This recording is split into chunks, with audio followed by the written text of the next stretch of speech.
Rio was the capital of Brazil for such a long time, and now it's Brasilia, far away from the coast. And Rio has this sense that somehow it's losing a little bit of international appearance or international vitality. So the idea that somehow we're going to create a physical building, a specific center for the BRICS here in Rio, will put the highlights again back in the city. And it will be also, I think, interesting to somehow materialize what the BRICS are going to do in the end of the day. I always joke that the BRICS, they don't even have a website, like a formal website. It's quite difficult to actually track down what they're doing.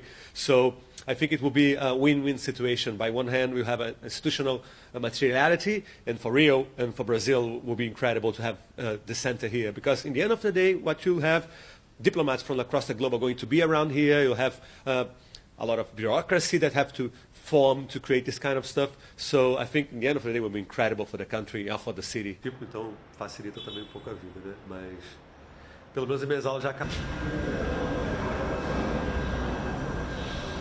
If you look to the UN, for example, you do have people all the time in New York or in Geneva, for example, discussing challenges on the world, knowing each other, having a cup of coffee. So bringing over all those people in a specific place, you are able to create a sort of interesting movement, I would say, so people can start to discuss, for example, how similar challenges between India and Brazil, for example, could materialize into strategic status or movements and stuff like this. So for the BRICS will be incredible, a next step, a different layer, I would say, of international bureaucracy, of interesting stuff like this.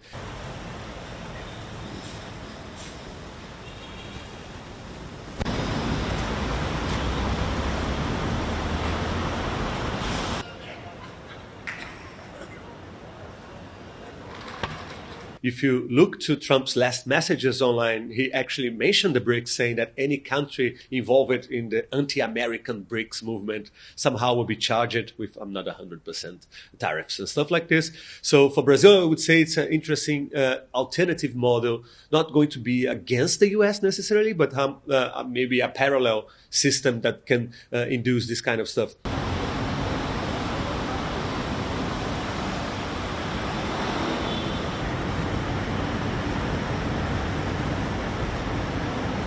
Completely challenging to look to where the BRICS Center could be. I mean, definitely not in China. It's already being perceived worldwide as a sort of Chinese platform.